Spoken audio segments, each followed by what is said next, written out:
Olá, muchachos, meus queridos, como vocês estão? Espero que vocês estejam bem. Dizer que eu tô com muita saudade de vocês, né? Estar ali pessoalmente com vocês, né? No nosso dia a dia, nosso momento de aprendizado, mas é assim mesmo, né? Hoje eu tô gravando aqui da minha casa mesmo. E então vamos lá, hoje a gente vai ver um novo conteúdo. Vamos hoje de capítulo 6, né? Espero realmente que vocês tenham visto o último vídeo aula, que é um vídeo aula de revisão e de aquele, entre aspas, tira dúvida, né? Eu até pedi para que vocês vissem, né, olhassem, assistissem e me falassem das dúvidas de vocês, para que a gente não fosse, pessoal, seguindo adiante com dúvidas. Por quê?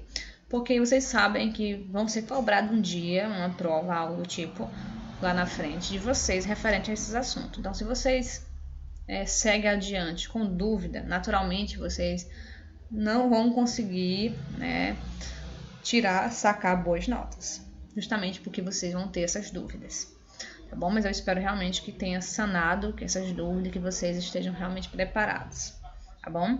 E agora a gente vai ver um novo assunto, um novo conteúdo, tá bom? Eu quero a alegria de vocês, eu quero empolgação. Sei que não é a mesma coisa virtualmente, eu do outro lado da tela, né, distantes, mas eu quero que vocês continuem e não desistam, tá? Não desanime. O importante é que a gente sigamos, né, nós possamos seguir adiante firmes com esse propósito da gente vencer, tá bom? Então, o capítulo 6, pessoal, tem como temática de regresso à Espanha. Aquela nossa historinha, velha historinha que a gente viu lá desde o capítulo 1, né? Com os personagens Pilar, Juan, não é não, gente? Marcos, enfim. Então vamos ao texto. Então, só rapidinho, de regresso à Espanha, o tema do capítulo, né? Então, de volta à Espanha. Né? Quem é que está de volta à Espanha? Vocês lembram? Quem é o personagem que está de volta para a Espanha? Hein? O Marcos, pessoal. Vocês lembram que o Marcos ele é um brasileiro que está morando na Espanha, estudando na Espanha e veio passar suas férias no Brasil. Então vamos ao texto. O texto tem como temática de vuelta à Espanha. Ou seja, de volta à Espanha, voltando, né? Pessoal, vamos fazer a leitura, como é de costume, e vamos destacar alguns pontos importantes, algumas palavras que é importante que vocês saibam o significado, que vocês questionem, que vocês, de certa forma, dêem uma observação, olhem melhor para elas, digamos assim. Então vamos à leitura. Esse texto, Juan, Pilar e Marcos, personagens, são 3 personagens, tá bom? Então atenção com a pronúncia, tá bom? E com as palavras que aqui nem foi destacada. Então vamos lá. Marcos, que bueno que regresaste. Te echábamos mucho menos. Sí, teníamos ganas de que volvieras. Bueno, ahora que estás aquí, cuéntanos todo lo que te pasó en Brasil. También los he anorado, chicos. Sobre mi estancia en mi tierra, la pasé muy bien. ¿Cómo están las personas allí? Los periódicos dicen a diario que Brasil está cada vez más desarrollado económica y tecnológicamente. La gente es lo mejor que tiene Brasil. Los brasileños son naturalmente muy felices. ¿Y las ticas? Desculpa. ¿Qué me preguntaste, Pilar? Yo, nada. Marcos, ¿sabías que Pilar me hablaba a ti todos los días? Que se tú estabas feliz, que se había conocido a alguien, ¿verdad? Pues me quedo muy envanecido de que te preocupes por mí, Pilar. Juan, eres un tonto. Bueno, juguemos e nos quedamos a hablar mais tontorias? Gente, vocês lembram que no último texto, a Pilar ela tava muito nervosa, que até o Juan fez uma brincadeirinha com ela, né? Que você sabe que ele é bem engraçadinho, né? Fez uma brincadeirinha com ela, dizendo que ela tava doida, preocupada, porque ela entre aspas, tá apaixonada pelo Marcos, né? Isso vocês já sacaram, já entenderam, né? Então, Então, como o Juan voltou, eles se encontraram, porque aqui, gente, no slide eu não tenho uma imagem, mas no texto de vocês observem a página, né? Que é a página 38, que tem aí a imagem, né, deles três. Então, vamos à tradução. Vamos discutir mais ou menos o que quer dizer o texto. Então, vamos lá. Marcos, que bom que voltaste. Porque tu voltou, né? Te echamos de menos. Eu quero que vocês observem bem esse termo. Echamos de menos. A palavra echamos de menos quer dizer o quê? Eu quero que vocês guardem isso aí para que a gente discuta no finalzinho do texto. Sim, teníamos gana de que volvieras, assim, tínhamos vontade que você voltasse, né? Bom, agora que está aqui, nos conta o que passou, o que aconteceu no Brasil. Então, vocês observam que a Pilar já estava bem ansiosinha para saber o que o Marcos fez no Brasil, né? Preocupada, né? Que ela tá gostando dele. Também los he anorado. Também quero que vocês observem o termo he anorado. Anotem aí esse termo, que é importante, que a gente vai discutir também lá no finalzinho do texto. Também, vamos continuando. Também los he anorado, chicos. Sobre minha instância em mi tierra, ele passei muito bem, certo? Então, ele passou muito bem sobre esse momento que passou no Brasil. Aí a Juan perguntou, como estão as pessoas ali? Como estão as pessoas no Brasil, né? Aí ele falou que os jornais falam diariamente que o Brasil está cada vez mais desenvolvido economicamente e tecnologicamente, né? Aí o Marcos responde, a gente é o melhor que tem no Brasil, nós somos os melhores que temos no Brasil. Os brasileiros são naturalmente muito felizes, ele respondeu, né? Aí a Pilar fez... Ao ouvir isso, né, esse comentário de como estão as pessoas, aí ele fez esse comentário que as pessoas no Brasil são muito felizes, aí a Pilar, já enciumada, acredito, disse assim, e as chicas? E as meninas? Né? Você que se você já se apaixonaram algum dia, são muito novos, espero que ainda não, né, gente? Mas vocês sabem que as pessoas, ao se apaixonar, né, fica, no caso, enciumada, que é o caso dela aqui, com medo de ele ter encontrado uma moça, uma menina lá, uma chica, né, no Brasil. Aí o Marcos respondeu, desculpa, o que me perguntaste, Pilar? Desculpa, o que você me perguntou? Aí ele, nada. Tá vendo que ela tá chateada, né? Aí o Juan, né, aquele engraçadinho da turma, falou assim, Marcos, sabia que Pilar me falava todos os dias de ti? Que perguntavam, questionavam quem tu estava, se tinha conhecido alguém, né? Tá vendo como é ela questionando todo dia com o Juan, preocupada, né? Com medo dele ter encontrado uma nova pessoa. Aí o Marcos falou, verdade, pois Mia quedado muito envanecido, com que, ou seja, ele ficou muito, né, que eu posso se sentindo, né? Com esse comentário. Aí a Pilar respondeu, Juan, era um tonto. Tonto também, gente, a gente utiliza para um bestalhado, um sem noção, né? E julguemos de que quedamos a falar mais tonterias. Ou seja, vamos continuar falando besteiras, é tipo isso, né? Que ela perguntou para eles. Certo, pessoal? Sim, gente, como eu estava falando para vocês lá no iniciozinho, eu pedi para que vocês observassem a palavra echamos muito de menos é a palavra enorado. Por quê, professora? Porque preste atenção nessas palavras. Pessoal, preste atenção. Esses são termos utilizados na língua espanhola para indicar saudade, sentir saudade. Veja aqui na primeira linha aqui do texto. Marcos, que bueno que regressar. Te echamos muito de menos. Que bom que você voltou, que você voltaste. Né, que tu voltaste porque estávamos com muita saudade, tipo isso, entendeu? Aí quando ele respondeu bem aqui embaixo, também los he anorado, também senti muita saudade, é nesse sentido, são termos, não é que significa. Professor Marlon, por que não é que significa? Gente, presta atenção. A palavra saudade, para quem não sabe, ela é uma palavra tipicamente da língua portuguesa e galega. Ela não é uma palavra da língua inglesa e das demais línguas. Ela é uma palavra apenas dessas duas línguas. Ou seja, uma palavra tipicamente portuguesa, de certa forma, né? Então, em espanhol, em inglês, essa palavra ela não existe. A palavra em si, saudade. Agora, no caso, essas palavras que eu acabei de mostrar, elas indicam o mesmo sentimento, que é o sentimento de saudade.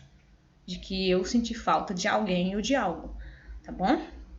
Então, sempre observem essa palavra aí, multi de menos, chamamos multi de menos, e anorado. O verbo anorar é um verbo que dá sentido ao sentimento de saudade, tá bom? Gente, agora vamos falar sobre as frutas, que é o próximo assunto. Só não esqueçam da atividade. No finalzinho a tia vai colocar as páginas referentes à atividade dessa videoaula, tá bom? Então, antes que a gente fale das frutas, eu gostaria de ver com vocês só uma pequena traduçãozinha que eu coloquei, que diz o seguinte: Las frutas son, quizás, os alimentos mais llamativos por sua diversidade de colores e formas. Pero además de lo que muestran al simple vista, formam parte dos alimentos com maior quantidade de nutrientes e substâncias naturais altamente beneficiosas para a saúde. Ou seja, as frutas são, talvez os alimentos mais chamativos pela diversidade de cores e formas. Mas, além do que mostra a simples vista, além do que a gente consegue ver, formam parte dos alimentos com maior quantidade de nutrientes e substâncias naturais altamente beneficiosas, para a saúde. Vocês sabem a importância das frutas para a nossa saúde, pessoal? Aí diz assim: que benefício nos aporta consumir fruta? Quais são os benefícios que ganhamos quando consumimos frutas? Primeiro, aportam uma variedade e quantidade de vitaminas e minerais, principalmente vitamina C. Hidratam o organismo rapidamente, ajudam no correto funcionamento do aparato digestivo, apontam fibras vegetais solúveis, entre outros. Então, são alguns dos benefícios que as frutas nos trazem, Então, por isso a importância de consumirmos muitas variedades de frutas, tá bom, pessoal? É muito importante para a nossa saúde, são saudáveis, Então, vamos lá. Agora, vamos conhecer as frutas. Vamos conhecer. Gente, preste atenção. As frutas que eu vou mostrar aqui, claro, são as mesmas do quadro do livro de vocês, da página 39. E, claro, tem algumas a mais. A gente sabe que são muitas frutas, não é só essas que estão no livro, certo? Existem muitas outras frutas que talvez até desconhecidas pra gente. Então, vamos ver aqui, digamos, aquelas principais, aquelas que costumamos, de certa forma, consumir ou conhecer. A primeira dela, pessoal, temos aqui a uva. Gente, escreve igual ao português, como vocês estão observando, a mesma escrita. O que vai mudar é a questão de uma pequena diferençazinha na pronúncia. Como vocês lembram, quando a gente estudou o alfabeto, a letra V se chama ube. Ube, letra V. Então, automaticamente, aonde eu tenho a existência dessa letra em uma palavra, ela também vai alterar um pouquinho a pronúncia dessa palavra. Então, eu pronuncio da seguinte maneira: uba, uba, la uba, certo? Aí temos aqui a manga. Gente, manga em espanhol é masculino, ele mango, mango, terminação O, tá bom? Temos aqui manzana, manzana, manzana, que é a maçã, tá bom? Chirimoia, que é o que? Aquela pinha. Quem é que conhece pinha, pessoal? Eu conheço. Não sei se alguém de vocês conhece, certo? Que é chamada chirimoia. Fresa ou frutilha. Então, morango, ela tem duas formas de se falar. Então, como vocês sabem, algumas palavras no espanhol que tem mais de uma maneira, de uma escrita, de uma forma, é justamente por quê? Porque, dependendo do país, ela pode ter uma mudança. Então, em alguns países habla fresa e em alguns países habla frutilha. Mas, é claro, o mais conhecido é fresa, que é o morango, tá bom?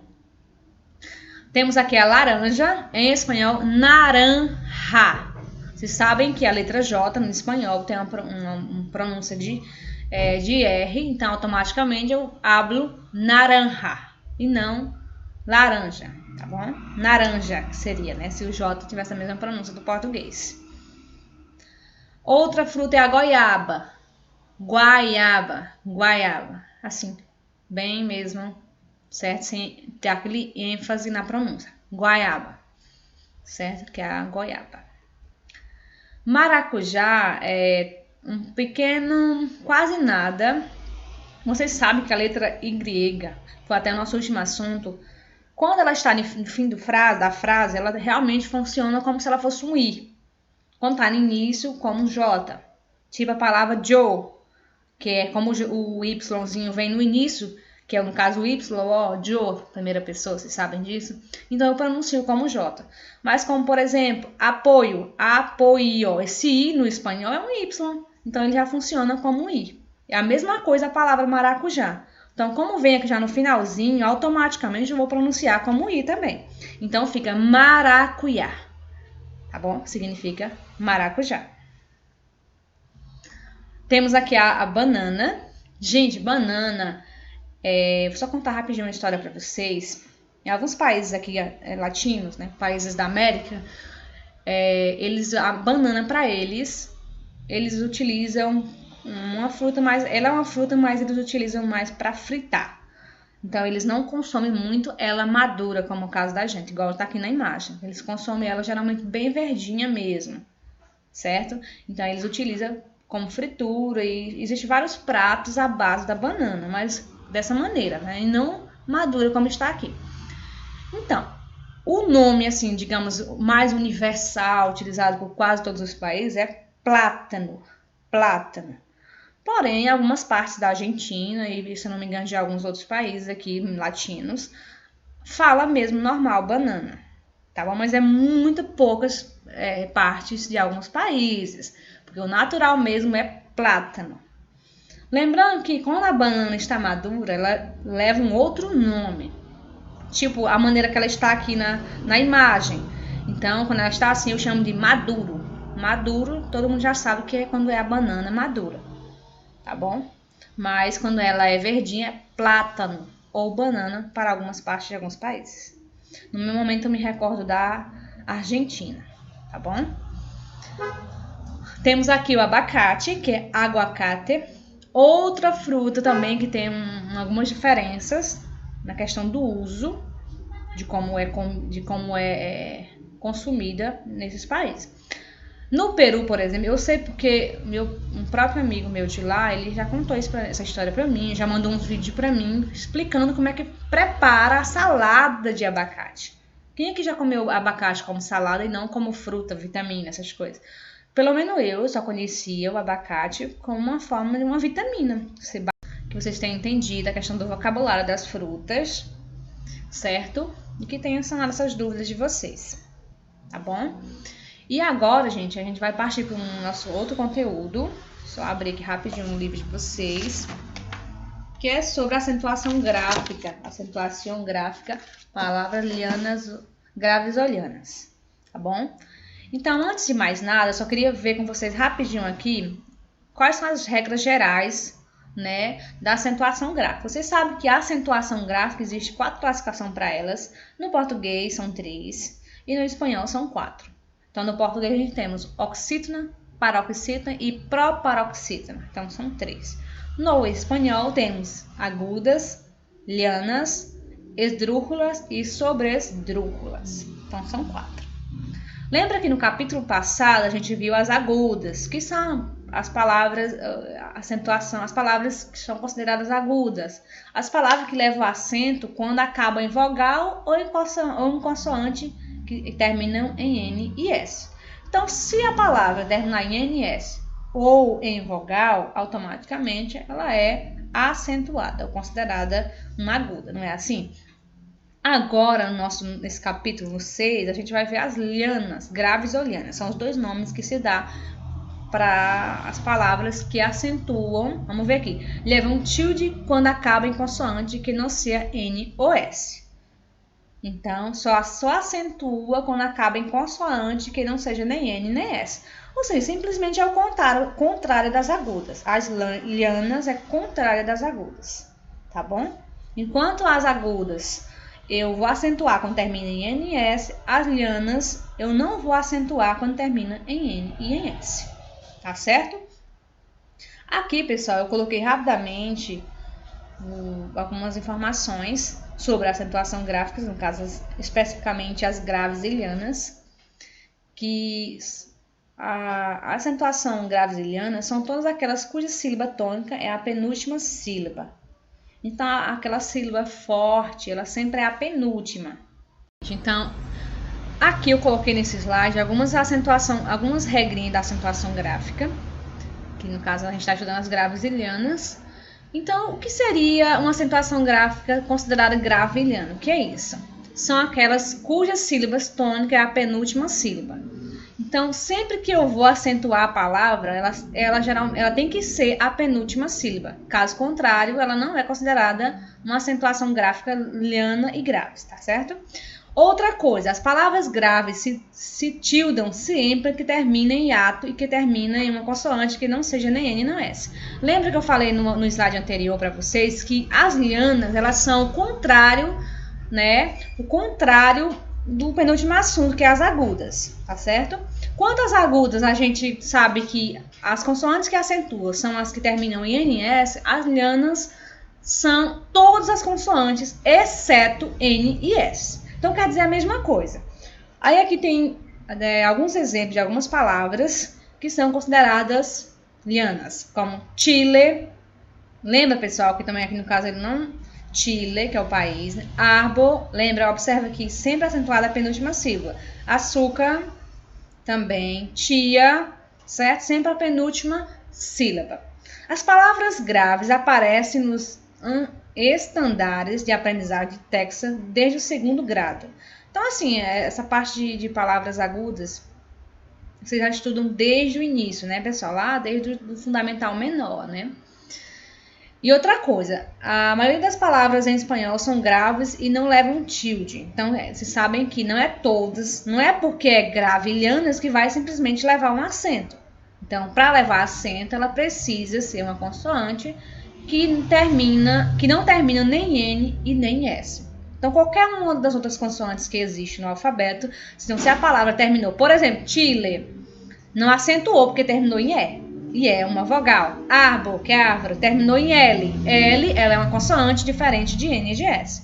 Açúcar, é o R, também é diferente. Tia, terminou em A, tá certo? Lembrando que também, bem aqui em cima falou que quando é um hiato, também acentua. Você sabe o que é hiato, gente? Hiato é quando a gente tem um encontro vocálico que na hora de fazer a separação silábica, elas ficam em sílabas diferentes. E a palavra tia separa, então por isso o acento. Então, resumindo, para fazer acentuação gráfica nas graves e lianas, vai ser sempre consoantes diferentes de N e de S e as vogais que são hiato, entendeu? Então, quando tem dois encontros vocálicos que ao fazer a separação silábica, elas se separam, eu acentuo. Ou, quando termina em qualquer uma outra vogal que não seja nem N nem S, também vai acentuar. Mas caso contrário, como é o caso de Chile, terminou em E, então eu automaticamente já não acentuo, certo? Vou fazer uma pequena reflexão com vocês. Eu não vou responder, apenas eu vou ver com vocês, analisar e vocês vão me dizer se realmente acentuou ou não. Por exemplo, na página 41 do livro de vocês tem uma questão 2, que é para que vocês, né, acentuem essas palavras caso seja necessário. Então, de acordo com as regras que eu acabei de falar para vocês, né? Por exemplo, a palavra débil. Débil terminou em L. L é uma consoante. E aí, será que acentua ou não? Item. E aí, será que acentua ou não? Lápis. Cilha. Caráter. Pátio. Paráguas. Roven. E aí? De acordo com essas regras, como é que fica a acentuação dessas palavras? Outra coisa, na página 40 do livro de vocês tem alguns exemplos também, além dos que eu já passei aqui no slide, que diz assim: palavra fácil terminou em L, automaticamente a penúltima sílaba acentuou, que é o acento no A. Tórax terminou em X, também acentuou. Difícil terminou em L, também acentuou. Terminou em N. Lembra que NS não acentua, é as exceções das consoantes, então automaticamente a origem não leva o acento. Mercancias terminou em S, né, gente? Então também, só que aí por que acentuou? Porque tem o I e tem o A, e aí é um encontro que chamamos de hiato, né, pessoal? Quando existe duas vogais que se separam na hora de fazer a separação silábica. E acentuam também acentuou porque tem um U e tem um A. e também ficam em sílabas separadas. Então é bem simples, pessoal. Então, se é um hiato, automaticamente essas duas vogais, no momento que você faz a separação silábica, elas ficam em sílabas diferentes. Ou que seja consoante diferente de N e de S, tá bom? Então, espero que vocês tenham entendido. Gente, eu vou deixar com vocês as páginas para fazer a atividade. Página 39, questões de 1 a 3, referente ao texto. Página 40, que é a questão 1. E a página 40 e 41, que é sobre acentuação gráfica, tá bom? E vamos até a página 42, no caso aí até a quarta questão. Então, a partir do texto, lá alimentação, vocês não façam, tá? Isso aí é para a próxima aula, tá certo? Então, qualquer dúvida, gente, me procure, mandem mensagem, não fica com a dúvida, igual eu venho falando desde o início do vídeo, que vocês não guardem as dúvidas. Por quê? Além de que vocês vão passar, vocês sabem que um assunto depende do outro, sempre vocês vão precisar de uma informação anterior, de um assunto que foi visto anteriormente. Então, se você guarda essa dúvida, automaticamente lá na frente você vai ter dificuldades. E além disso, vocês sabem que quando a gente voltar, vamos ter também uma espécie de prova, e é necessário que vocês realmente tenham sanado as dúvidas em relação a todos os assuntos vistos, tá bom? Então, ótimos estudos, façam as atividades, e assim que a aula for postada, pessoal, eu vou lá no grupo e mando para vocês a data de entrega, tá ok? Um abraço!